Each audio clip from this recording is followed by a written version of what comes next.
Jesus é Deus? Jesus é Deus? Eu pergunto para a igreja. Jesus é Deus, irmã Neilton? Jesus é Deus. Irmã Maria, Jesus é Deus? Jesus é Deus, Hortência? Jesus é Deus, irmã Antônia? Jesus é Deus, irmão Lucas? Irmã Ivete? É, irmã? E outra Ivete que é bom. Jesus é Deus? Jesus é Deus, irmã? Irmã Maria, Jesus é Deus? Por quê? Cada um tem uma opinião, né? Tudo baseado na palavra, né? Nossa opinião é baseada na palavra, né? Mas Jesus estava orando. Mas isso é Deus? Jesus foi para o Monte das Oliveiras. Pastor, é errado no monte? Não. É certo. O que você sente? Você sente orar? Tem pessoas que sentem melhor no monte. Porque no monte uns gritam, outros berram, uns bolam, outros dão na árvore, outros batem na pedra, outros batem a pedra na cabeça. Mas nesse texto aqui, uma vez eu olhei para o monte, já passou com uma pedra lá, né? Uma maneira terrível. Jesus, irmão, mesmo ele sendo Deus, a Bíblia diz que não tem usurpação, né? Jesus poderia muito bem curar todos aqui quando ele passou, mas nem todos ele curou, né? Jesus não teve usurpação. Quando a Bíblia diz que Jesus não teve usurpação, ele se aniquilou, né? Ele não usurpou o poder que ele tinha, a glória que ele tinha com o Pai dele. Então Jesus, como nós, irmão, ele também orou, ele buscou. Em várias passagens da Bíblia nós vamos achar que Jesus passou a noite no monte orando. Para quê, pastor? Se preparando. Para quê, pastor? Para enfrentar o povo com a vida pesada, o povo cheio de pecado, como nessa situação aqui. Jesus orou e jejuou 40 dias e 40 noites para enfrentar o tentador. Então Jesus ele sempre se retirava para esses lugares, né, vazio, para orar, para falar com seu Pai, para buscar a presença do Pai dele. Nós devemos seguir esse exemplo. Porque aqui no capítulo 8 de João, Jesus pela manhã, ele foi para o templo. E a Bíblia diz que todo o povo vinha ter com ele. E ele ensinava. Até para nós ensinar a palavra, até para nós ser pregador da palavra, nós precisamos estar em oração. Para evangelizar, nós precisamos estar em oração. Porque Jesus nos ensinava aquele povo que vinha pela manhã para o templo. Então, Jesus orou e pela manhã, vindo do monte, foi para o templo, foi para a igreja. E o povo vinha ter com ele, ele ensinava a sua palavra. E quando Jesus está ensinando, a Bíblia vai dizer que eles trazem uma mulher que foi pegada no próprio ato, tendo relações sexuais, adulterando. Então, se ela estava adulterando, ela era casada. Só consegue adulterar quem é casado. Eu sou solteiro, pastor. O que pode acontecer se você se relacionar? Você está se prostituindo. E eu que sou jovem, namoro, tenho minha namorada, eu tenho uma relação com ela fora do casamento. Você está fornicando. E eu que abusei da minha irmã, você está cometendo incesto. Relações sexuais entre irmãos. Tem 4 tipos, né? O cara é casado, ele tem uma relação sexual, ele está adulterando, né? Fora do casamento. Se é solteiro, ele está fornicando. Se ele namora, que diga, ele está fornicando. Se ele é solteiro e tem relação sexual, ele está se prostituindo. E se a pessoa abusa da própria irmã, ou vice-versa, está cometendo incesto, ou que o filho de Davi cometeu contra a própria filha de Davi no palácio, por causa da falta de vigilância do rei. Então essa mulher foi apanhada no adultério. E se Jesus, irmãos, naquela manhã não estivesse na fiação, e se Jesus naquela manhã, irmã Maria, não tivesse espiritual, porque se ele foi orar, porque ele estava se abastecendo. Mestre, ela foi apanhada, tu vai dizer o que, Jesus? Meta a pedra, na lei de Moisés, a pedreira, mas Jesus tinha amor, Jesus estava preparado. O que é que você vai entregar para os pecadores aí fora? Você foi evangelizar? Está orando para isso? Está se consagrando para isso? Porque alguém aí fora pode pedir uma palavra a você, não só sábado, mas qualquer dia, porque quiseram pegar Jesus, que é perfeito, irmão, que é perfeito em nós, irmãos. Desenrola aí, Jesus, esse manto. Eles provando Jesus para ver qual era de Jesus. Se ele disser apedrejo, vão perguntar onde é que está o modelo. E se ele não fazer nada? Ele aceita tudo. E Jesus disse que não tem pedra que atire a primeira pedra. Eles reconheceram que eles também eram homens limitados, cheios de defeito. Sabe o que é o nosso problema, irmãos? Que nós julgamos que estamos aqui, somos perfeitos. Quem está lá fora está perdido. Está perdido sim quem está lá fora, se não se reencontrar com Jesus, se não se consertar, se não se alinhar. É mais fácil. A Bíblia diz que os últimos serão os primeiros. Então às vezes você aceitou Jesus em 10 anos, daqui a pouco você desvia. E o cara que aceitou agora vem, e os primeiros, os derradeiros os primeiros. Então nós precisamos, irmãos, estar preparado. Porque na hora que alguém pedir uma palavra, não é só você dar uma palavra, é qual palavra dá. Você já perguntou alguma vez para a igreja? Passar o que para ela? Passar o que para ele? Aí você não tem intimidade, você não ora, o Espírito Santo não está bombando aí dentro do seu coração, aí você entrega a palavra errada na hora errada. Mas quando você está no monte, quando você está ensinando a palavra, quando você tem uma palavra, quando você tem intimidade, aí você passa a palavra na hora, no tempo certo. E Jesus deixou uma mensagem para ela: cadê os seus acusadores? Ninguém te acusou? Não, Senhor, nem eu também te condeno. Vai e não faça mais. A nossa missão é orientar o pregador, é falar para o pregador. A nossa missão é levar o Evangelho e dizer para as pessoas aí fora que Jesus está pronto para perdoar. Dizer para as pessoas aí fora que Jesus está pronto para transformar. Mas ela tem que parar, irmão. Ela tem que regredir o seu pecado. Ela tem que se abster desse mundo. Jesus disse para ela: vai e não peques mais. Jesus deu uma oportunidade a ela. Como tem muitas pessoas aí fora, que através da minha e da tua vida, Jesus vai dar uma oportunidade a ele. Você é a porta que Deus vai usar para alguém entrar. Você é a porta que Deus vai usar para alguém entrar. Você entende, irmãos? Nós somos a geração eleita, o sacerdócio real. Você não é representante de Jesus. E como que está essa representação de Jesus? Quando eu falo como que está, irmão, não é que eu estou dizendo que eu estou levando você ao extremo para você dizer: ah, pastor, eu sou perfeito, o senhor é perfeito, o diabo não é perfeito. Quando eu digo isso, irmão, é que tem que haver esforço da sua parte. Seja santo porque eu sou santo. Além de você ser santo, você tem que estar na porta estreita, irmão. Larga.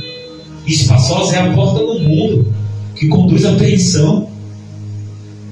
Então eu ando na porta estreita, eu me santifico. Por quê? Porque eu sou um canal de bênçãos para a vida das pessoas. Se Jesus não tivesse nada ali para aquela mulher, às vezes eu questiono os irmãos que vêm pregar e dizer: eu de mim não tenho nada. Realmente, se você for olhar pela sua matéria, pela sua carne, você não tem nada. Mas eu não concordo muito com essa palavra, irmãos. Eu de mim não tenho nada. Porque o Espírito Santo está dentro de você. Você não tem nada. A Bíblia diz que somos templo do Espírito Santo, Senhor. Então Deus logo habita em nós. Agora, se você diz que não tem nada, não tem uma vida de oração, não jejuma, não lê palavra, de verdade você não tem nada, nem o Espírito Santo. Você consegue raciocinar o meu pensamento? Hoje eu vou pregar aqui, eu não tenho nada. Que nada? Irmãos, hoje eu vou ministrar a palavra do Senhor aqui, eu não tenho nada de mim ali. Mas tem alguém que está dentro de mim, alguém que eu tenho intimidade com ele, alguém que eu falo com ele, ele tem algo para a igreja. Mas eu não, quando eu falo, a minha matéria, essa carne podre. Então, é muito bom que você fale que você não tem nada de você em si. Mas o Deus que habita em você, ele tem uma palavra para a mulher pecadora. Aleluia. Ele tem uma palavra para quem está no pecado. Aleluia. Como é glorioso, irmão, servir a Jesus. Oh, glória! Irmão, você sabia que por onde Jesus passou, nem todas as pessoas ele curou? Porque era muita gente, irmão. E Jesus não podia usurpar, como a Bíblia diz que não tem usurpação em ser Deus. Ele não podia levantar a mão assim, poder ele podia, que diga. Mas ele não podia usurpar do poder em ser Deus. Ele podia levantar a mão e dizer, eu curo toda a cidade de Jerusalém. Eu curo todas as cidades que circunvizinham, eu curo Jerusalém. Ele podia, mas ele estava usurpando o poder. Ele veio aqui e se aniquilou. Tomou da forma humana. E morreu na cruz por mim e por você. Pastor, por que eu tenho que pregar a salvação? Diga assim, pastor. Por que eu tenho que pregar a salvação? Por que eu tenho que pregar a salvação? Porque você é salvo. Aleluia. Porque se você não pregar o evangelho, estou falando isso porque nós estamos na semana do evangelismo, irmão. Então o pastor está trazendo palavras assim, visando o campo, né, irmãos? Tem muitas outras passagens sobre o campo, sobre o evangelismo. Então nós queremos que as pessoas se salvem porque nós somos salvos pela palavra. Pastor, eu quero evangelismo, eu que não quero fazer a obra, eu que não quero dizer que Jesus cura, salva, liberta, limpa o homem e leva para o céu. Então você está sendo egoísta. Você quer a salvação só para você? Acho que não, né, irmãos?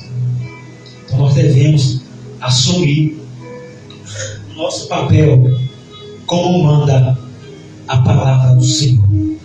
Porque Jesus disse para os seus discípulos, para o seu povo e para a sua igreja: portanto, ide e pregai o evangelho a toda criatura.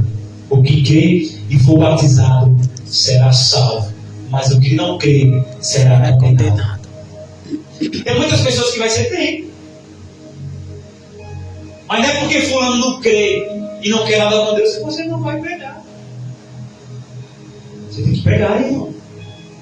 Ah, não quero ouvir, você já. Pronto, tudo bem, se ela não quer ouvir, ela está rejeitando. Aí você tira a poeira de si. Ó, a mesma mão está lavada. Dentro desse aqui, a mulher falou que ia cobrar da mão dele. Se ele não pregasse, se ele não fosse trombeta de Deus, nós vamos pregar o evangelho. É como se nós fôssemos o profeta Ezequiel. Nós somos aqui na terra, irmão, trombeta de Deus. Somos o único povo que prega que Jesus vai voltar. Procure onde você quiser, em qualquer religião que você quiser. Qual é a religião que prega que Jesus vai voltar? Pode pregar que ele é o caminho, que ele ressuscitou, mas que ele vai voltar não prega. Somos o único, irmão. Mas muitas das vezes nós estamos dormindo. Por quê? Porque 1h30 para nós é suficiente. Nós aprendemos assim. Olha, irmão, tem culto tal dia. Aí você vem aqui, cumpre 1h30. Isso é bom, mas não é o suficiente. Você tem que pensar assim: Senhor, eu vou lá te adorar 1h30, eu vou, mas não é o suficiente. Não consigo pagar o que o Senhor fez por mim. Então, como não é suficiente, você não se limita aqui, entre as quatro paredes, entre o templo, a igreja. Você prega no seu trabalho, prega na rua, prega na escola. Mas tem muito de nós que somos tão ruins e tão orgulhosos de não levar o evangelho, irmão de Deus, que a gente se cala quando tem alguém pregando o erro perto de nós. E quando eu falo isso, não estou falando de pessoas que é da macumba, que vai pregar. Pregar o erro é assim, ó. Pregar o erro é isso aqui, ó. Deixe ele. Não é besta, viu? A mulher é besta. A mulher está assim. Deixa aquele. Aí você está lá ouvindo uma palavra dessa e se conforma.